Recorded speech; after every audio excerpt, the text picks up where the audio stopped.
Kanë qenë fakt vetëm 2 studime që kanë lidhur pjesën, 2 studime po të njëjtit autor, Wakefieldit që kanë lidhur vaksinën MMR me autizmin. Janë kryer vitet e fundit shumë studime me një numër shumë madh fëmijësh në vende ndryshme, në shtete ndryshme, me popullata të ndryshme dhe nuk kanë gjetur një lidhje midis vaksinës së fruthit dhe autizmit. Perceptimi popullat kohët e fundit, vitet e fundit, edhe në Shqipëri, ndonjëherë edhe në ndonjë profesionist shëndetësor, mjekësor, është që vaksina MMR është vaksinë që ka mërkur dhe është pikërisht mërkuri që shkakton autizmin. Në fakt,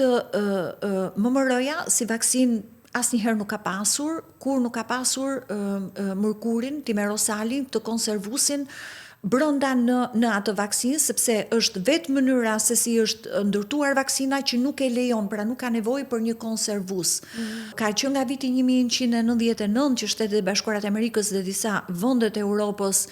kryesisht vendet nordike, e kanë hequr timerosalin si konservues në vaksinat të tyre dhe përsëri prevalenca e autizmit nuk është ulur, por është në rritje.